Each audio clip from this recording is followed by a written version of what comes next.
Hello, welcome to the 100 Hikes in Utah video blog. I'm your host, Rhett Olson, and in this episode we'll be talking about Fish and Owl Creeks, hike number 96.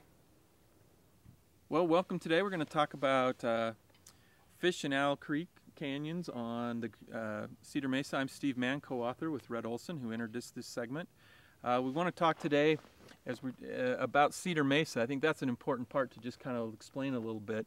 Cedar Mesa is a fairly high elevation plateau with a lot of canyons carved in it, and every one of the canyons is an interesting one to explore. In the book we have two, Fish and Owl being one of those loop hikes. The other one is Road and Lime, which we'll talk about in another episode.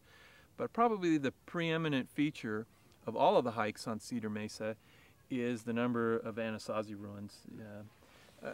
Of course, all of the canyons are scenic with water and so forth, but the real draw on all of Cedar Mesa is the Anasazi ruins. Probably the most famous hike in Cedar Mesa is the Grand Gulch, which again we'll talk about in another episode. But that's the area that we're discussing, and specifically today talking about Fish and Owl.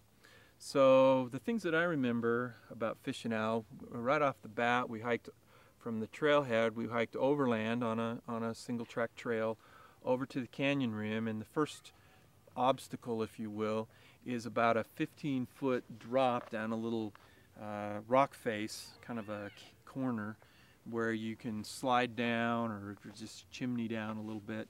We took a rope and lowered the packs. Yeah, I don't remember it being real technical. Yeah, it's not technical. Down climb, but it was enough to where we wanted to take the packs off and let it down. You know. Right.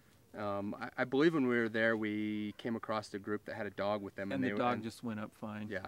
So or down fine. Yeah, wasn't too bad. So it's not a technical spot, but just to lower the packs, a rope would be useful just to help you keep your balance a little better when you're dropping in. Yep.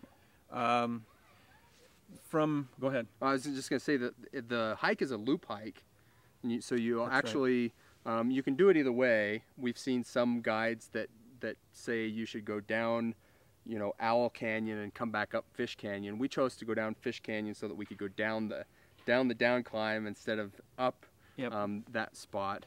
But we chose to come down Fish Canyon, and once you get down in the canyon, there's plenty of water. There's a small beaver pond that we came across, and also if you're observant, you can see several Indian ruins up high on the wall. Right. I think we have one of the photos is us next to one of these small ruins. If you're going to go up to them, do it early when you first get in, because as you go further down canyon and as the canyon deepens, the ruins are higher up on the walls where they're a little tougher to see. You might even want to have binoculars or something, and of course it would be harder to get up to. Yeah. I recall there being, 2 or 3 along there, and probably more that we didn't even notice. The ones in Owl on the way out are a little more accessible, just right along the trail. Right. But they're all through both canyons. Right. And I recall there being plenty of water in the upper part of Fish. As you go down Fish Canyon, the water kind of peters out, and then as you reach the confluence, I remember it being quite dry. And then as you start back up Owl Canyon, there was actually quite a bit of water. Yeah, there's a lot of water in Owl, but you just need to plan and count on the fact that as you get in those lower stretches and where they meet and back up a little bit, those last mile or a mile and a half in each canyon is pretty dry. Right. We didn't plan that too well on our trip down, and ended up having to go a little further than we'd planned back up Owl to find a good camp spot and have some water for the evening. Yeah. If I recall, we camped at Neville's Arch on the Owl Creek side, which was a beautiful spot. Turned out to work out really well. Yeah, it's an awesome campground. Great place. Like many of you'll hear us as we go through and describe, like many of the southern Utah hikes, I think we did this in the late fall, probably September, October, and the leaves were changing color. Just beautiful contrast with the red rock on the canyon walls. So pretty spot. Right. And camping pretty much from the arch up, there were several camp spots up Owl Canyon toward the exit. One of the things I recall is that it seems like there were more people in Owl than there were on the Fish side. Definitely. So I think what happens is people go across the top, drop down into Owl, see those ruins or two of the ones that are near close to the drop-in point, there's a couple of really pretty waterfalls. They probably just go there, maybe camp, or even just day hike in and back out and stay on the owl side. Probably don't even make it down as far as Neville's Arch. And honestly, those probably are the most scenic, the most scenic area, the most scenic features, other than Neville's Arch. Right. But I really enjoyed the solitude down in the lower sections of the two canyons. Pretty area. Yeah. And not as many people. Yeah. And the upper Owl, there was plenty of water, and in fact there were several spots where the water would kind of cascade, break out of an actual river and do more of a slick rock over slick rock and give you some green coloring and that kind of thing. Yep, the moss and whatever, or algae, whatever it is. Yeah. I remember one of the more prominent ruins that we saw was right at the exit of Owl Canyon.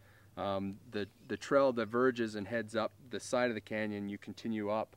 I mean, I don't remember it being any more than not even a quarter mile where the trail diverges, but you can head up the canyon to the terminus. There's kind of an overhang, and then the ruins under there. Yep. Small.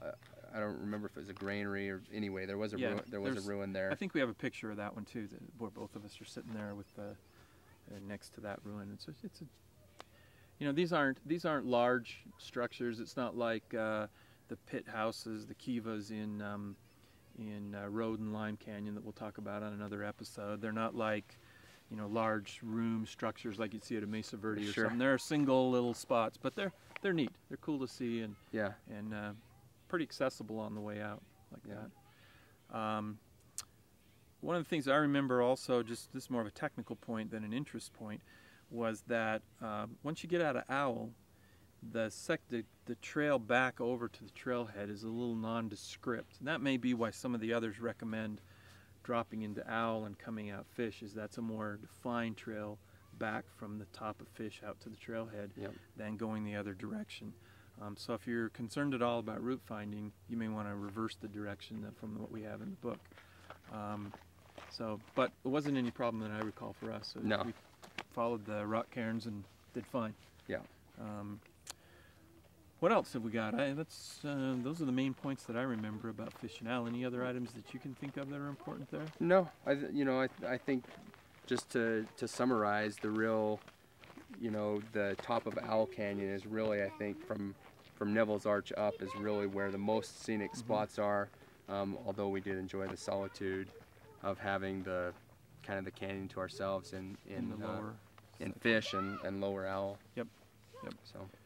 Well, that I guess concludes this episode on Fish and Owl Canyons. Make sure to check out our website for links and other information, a little more detail about the hike. And also remember that our book is available. You can purchase it from the website, and if you buy the book, we'll sign the copies and put any personal message that you might be interested. If you want to give it as a gift, make sure to put the person's name and what you'd like us to say, and we'll get that done and get the book right out to you. Thanks a lot, and we'll see you next episode, which will be Peekaboo and Spooky Gulches. All right. Thanks. Thanks.